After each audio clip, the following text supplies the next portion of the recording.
हरिओम। मैं कुमारी नमिता। आज हम लोग पढ़ने वाले हैं पाठ सुभान खां, जिसके लेखक हैं राम वृक्ष बेनीपुरी, और यह पाठ कक्षा अष्टम का है। तो सबसे पहले हम लोग लेखक का परिचय देखते हैं। राम वृक्ष बेनीपुरी, इनका जन्म 23 दिसंबर 1899 को उनके पैतृक गांव मुजफ्फरपुर जिले बिहार के बेनीपुर गांव के एक भूमिहर ब्राह्मण परिवार में हुआ था। उसी के आधार पर उन्होंने अपना उपनाम बेनीपुरी रखा था। उनकी प्राथमिक शिक्षा ननिहाल में हुई थी। मैट्रिक पास करने के बाद वे असहयोग आंदोलन में शामिल हो गए। उनकी भाषा वाणी प्रभावशाली थी। उनका व्यक्तित्व आकर्षण एवं शौर्य की आभा से दीप्त था। वे एक सफल संपादक के रूप में भी याद किए जाते हैं। वे राजनीतिक पुरुष न थे, पक्के देशभक्त थे। इन्होंने भारतीय स्वतंत्रता संग्राम में 8 वर्ष जेल में बिताए। ये हिंदी साहित्य के पत्रकार भी रहे हैं और इन्होंने कई समाचार पत्रों जैसे युवक भी निकाले। इसके अलावा कई राष्ट्रवादी और स्वतंत्रता संग्राम संबंधी कार्यों में संलग्न भी रहे। इस तरह वे 7 सितंबर 1968 को इस संसार से विदा हो गए। ये था प्रस्तावना, लेखक का परिचय। अब हम लोग देखेंगे प्रस्तावना। पाठ के माध्यम से लेखक अपने बचपन की बातें बताते हैं, सुभान खां के व्यक्तित्व पर प्रकाश डालते हैं। साथ ही साथ हिंदू और मुस्लिम धर्म के टकराव को सुभान खां किस तरह समाधान करते हैं, उस विषय को अच्छे ढंग से यहाँ दर्शाया गया है। ये पाठ जो है बहुत बड़ा है, इसलिए इससे मैं 2 भागों में बांटकर पढ़ाऊँगी। आज पहला भाग है, उसके बाद दूसरा वीडियो में फिर डालूँगी, जिसका दूसरा पार्ट रहेगा, दूसरा भाग रहेगा। आज के पाठ का मुख्य बिंदु है लेखक जिज्ञासु स्वभाव का है और सुभान दादा के बहुत करीब है। और दूसरा बिंदु है वे हमेशा उनके अल्लाह के बारे में पूछते रहते हैं। सुभान दादा भी बड़े सरलता से उनके सवालों का जवाब देते हैं, अपने कंधों पर बैठाकर घुमाते हैं और स्नेह भी करते हैं। तो आगे हम लोग इस पाठ को समझेंगे। कहते हैं लेखक जिज्ञासु स्वभाव के हैं। वे हमेशा सुभान दादा से कुछ न कुछ हमेशा पूछते रहते थे, और एक बात तो ज़रूर वो पूछा करते थे, क्या आपका अल्लाह पश्चिम में रहता है? वो पूरब में क्यों नहीं रहता? हमेशा बालक है, लेखक जो है छोटे बालक हैं, और वह हमेशा सुभान दादा के दाढ़ी पे उंगलियां डाला करता था और उनसे पूछा करता था कि आपके अल्लाह पश्चिम में रहता है, वो पूरब में क्यों नहीं रहता? सुभान दादा की लंबी सफ़ेद चमकीली दाढ़ी में अपनी नन्ही उंगलियों को घुमाते हुए मैंने पूछा। चौड़ी उभरी पेशानी पर एक उल्लास की झलक और दाढ़ी मूछ की सघनता में दबे पतले अधरों में एक मुस्कान की रेखा दौड़ गई। जैसे ही लेखक पूछा करते थे तो सुभान दादा के चेहरे पर एक मुस्कान आ जाती थी। अपनी लंबी बाहों को दाहिनी हथेली से मेरे सिर को सहलाते हुए उन्होंने कहा, नहीं बबुआ, अल्लाह तो पूरब पश्चिम उत्तर दक्षिण सब और है, तो फिर आप पश्चिम की ओर खड़े होकर ही नमाज क्यों पढ़ते हैं? यहाँ पर सुभान दादा कहते हैं कि ईश्वर भगवान अल्लाह सभी दिशाओं में है, पूरब पश्चिम उत्तर दक्षिण सभी दिशाओं में है, तो लेखक कहते हैं कि फिर आप पश्चिम दिशा में खड़े होकर नमाज क्यों पढ़ते हैं? तो वे कहते हैं, पश्चिम की ओर के मुल्क में अल्लाह के रसूल आए थे, जहाँ रसूल आए थे वहाँ तीर्थ स्थान है। हम उन्हीं तीर्थों की ओर मुँह करके अल्लाह को याद करते हैं। यहाँ कहते हैं कि पश्चिम दिशा के मुल्क में जो है वो अल्लाह के बंदे आए थे, अल्लाह के कुछ रसूल आए थे, इसके कारण वहाँ पर एक तीर्थ स्थल बना हुआ है। इसलिए हमेशा हम लोग पश्चिम दिशा की ओर मुँह करके नमाज पढ़ते हैं। वे तीर्थ यहाँ से कितनी दूर होंगे? जहाँ सूरज देवता डूबते हैं। आप उन तीर्थों में गए हैं सुभान दादा? सुभान दादा की बड़ी बड़ी आँखें में आंसू डबडबा, उनका सचमुच चेहरा लाल हो गया। जब लेखक ने पूछा कि क्या आप वहाँ गए हैं, तो सुभान दादा भावुक उठते हैं और उनकी आंखों में आंसू आ जाते हैं। भाव विभोर हो गदगद कंठ से बोले, जाने में बहुत खर्च पड़ता है बाबू। मैं आदमी ठहरा, मैं साधारण आदमी ठहरा ना। इस बुढ़ापे में इतनी मेहनत मशक्क़त कर रहा हूँ, कहीं से कुछ पैसे पाऊँ और उस पाक जगह की जियारत करूँ। उनकी आँखों को देखकर मेरा बचपन का दिल भी भर जाता था और वे ओत-प्रोत हो जाते थे उनकी स्नेह से। मैंने उनसे कहा, मेरे मामा जी से कुछ पैसे क्यों नहीं ले लेते दादा? तब सुभान दादा कहते हैं, कर्ज के पैसे से तीर्थ करने में सवाब नहीं मिलता है। सवाब यानी पुण्य नहीं मिलता है। अल्लाह ने चाहा तो 1 साल में मेरे पास बहुत सारे पैसे हो जाएंगे, उतने पैसे हो जाएंगे कि मैं तीर्थ जा सकूं। वहाँ से मेरे लिए कुछ सौगात लाइएगा ना? क्या लाइएगा? लेखक कहते हैं कि जब आप तीर्थ के लिए जाएंगे तो मेरे लिए वहाँ से क्या लाएंगे? कुछ लाएंगे ना?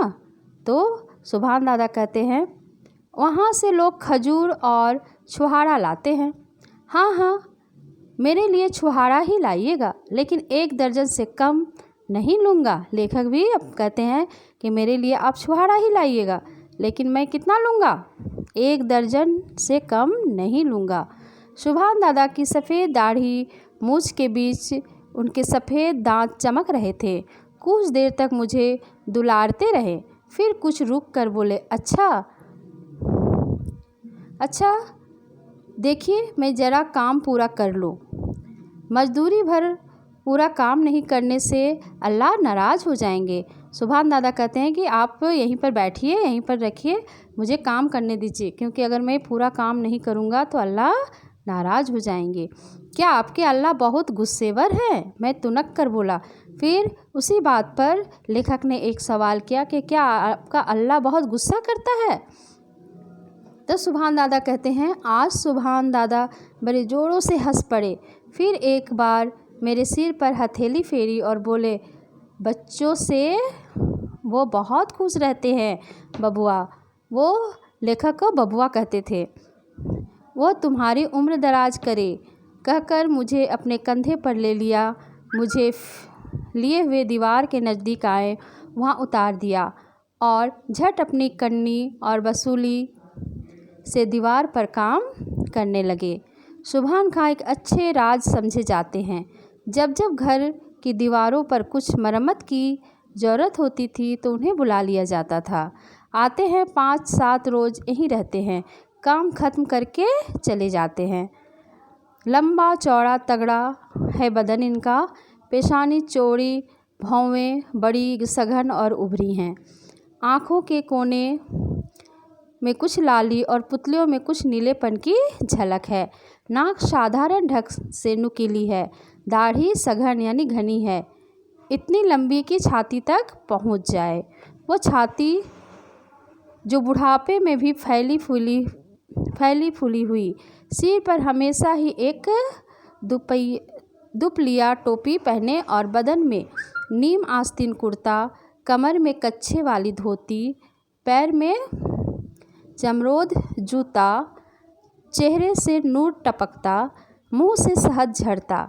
भले मानसों के बोलने चालने बैठने उठने के कायदे में पूर्ण पाबंदी करते। वो यहाँ पर उनके व्यक्तित्व के बारे में बताया गया कि किस तरह उनके शारीरिक गठन था और वे कैसे दिखते थे और किस स्वभाव के थे।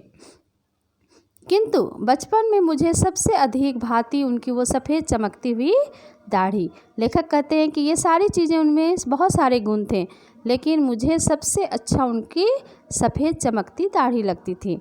नमाज के वक्त वे धारी वाली लुंगी और शरीर में सादा कुर्ता पहना करते थे। घुटने तक लुंगी बांधते थे और दोनों हाथ छाती से जरा ऊपर उठाकर आंखें मूंदकर कुछ मंत्र सा पढ़ने लगते।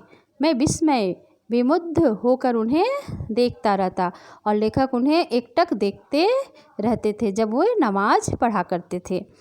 मुझे ऐसा मालूम होता है सचमुच उनके अल्लाह वहाँ आ गए हैं। दादा झपकती आँखों से उन्हें देखते और ओठों की बातें उन्हीं से हो रही है। कहते हैं लेखक कि जैसे लगता था कि अल्लाह एकदम सम्मुख खड़े हैं और वे हमेशा देखा करते थे झपकती आँखों से और कुछ बुदबुदाते थे, ओठों से कुछ बोला भी करते थे। एक दिन बचपन के आवेश में मैंने कुछ पूछ ही लिया, सुभान दादा, आपने कभी अल्लाह को देखा है क्या? यह क्या कह रहे हो बबुआ? इंसान इन आँखों से अल्लाह को देख नहीं सकता। मुझे धोखा मत दीजिए दादा, मैं जब देखता हूँ आप रोज़ आधी आँखों से उन्हें देखते हैं, बुदबुदा कर बातें करते हैं। हाँ हाँ, मुझे चकमा दे रहे हैं आप। मैं उनसे बातें करूँगा? मेरी ऐसी तकदीर कहाँ, सिर्फ रसूल की उनसे बातें होती थी बबुआ। फिर आगे लेखक कहते हैं, क्या उनके भी दाढ़ी थी? वो पूछते हैं कि क्या अल्लाह के भी दाढ़ी हैं? हाँ हाँ थी, बड़ी खूबसूरत, लंबी, सुनहरी। अब उनकी दाढ़ी के कुछ बाल मक्का में अभी तक रखे हुए हैं, जहाँ लोग तीर्थ करने जाते हैं और दर्शन करते हैं। बड़े होने पर मैं भी दाढ़ी रखूँगा दादा, लंबी दाढ़ी। लेखक कहते हैं कि मैं भी जब बड़ा हो जाऊँगा तो मैं भी लंबी दाढ़ी रखूँगा। फिर वे सुभान दादा जब ये बोलते थे कि मैं भी लंबी दाढ़ी रखूँगा, तो सुभान दादा ने मुझे उठाकर गोद में ले लिया, फिर कंधे पर चढ़ाकर इधर उधर घुमाया, इस तरह की बातें सुनाई, कहानी सुनाई, मेरा मन बहलाकर फिर अपने काम में लग गए। मुझे मालूम होता था काम और अल्लाह दो चीज़ें संसार में उनके लिए प्यारी है। यहाँ लेखक कहते हैं कि सुभान दादा दो काम उनके बहुत प्यारी थी, एक उनका अपना काम और दूसरा अल्लाह। काम करते हुए अल्लाह को वो नहीं भूलते थे और अल्लाह से फुर्सत पाकर फिर झट से काम में लग जाते थे। वे काम को एक पवित्र कर्तव्य समझते थे। काम और अल्लाह का यह सामंजस्य उनके दिल में प्रेम की वह मंदाकिनी बहाता रहता, जिससे मेरे जैसे बच्चे भी बड़े मज़े से डुबकियाँ लगा सकते थे, चुस्कियाँ ले सकते थे। नानी ने कहा, सवेरे नहा खा लो, आज तुम्हें हुसैन साहब के पेका में जाना होगा। सुभान दादा भी होंगे वहाँ। बहुत सारे देवताओं की मनौती के बाद माँ ने मुझे प्राप्त किया था। यहाँ लेखक कहते हैं कि बहुत मन्नतों के बाद लेखक हुए थे, इसलिए उनमें एक हुसैन साहब भी थे। मैं एक साल की उम्र तक, जब तक जनेऊ नहीं हो गया था, मुहर्रम के दिन मुसलमान बच्चों की तरह मैं भी तावीज़ के चारों ओर रंगीन छड़ी लेकर कूदा हूँ और गले में गंडे पहने हैं। मुहर्रम उन दिनों मेरे लिए कितने खुशी का दिन था। नए कपड़े पहनता, उछलता कूदता, नए नए चेहरे और तरह तरह के खेल देखता। धूम धड़ाके में किस तरह दिन गुजर जाते।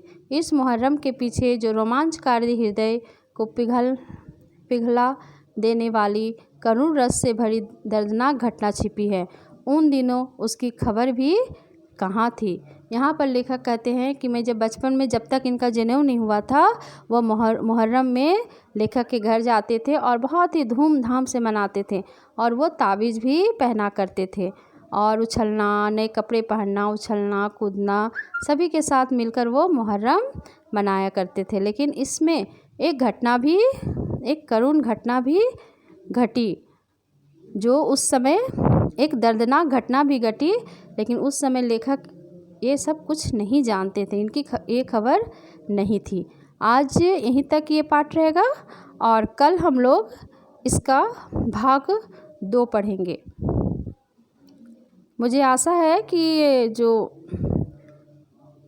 पार्ट 1 है वो हम लोग भाग 1 जो है वो हम लोग समझ गए होंगे।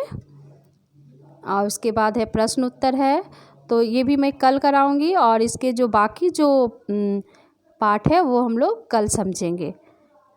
धन्यवाद।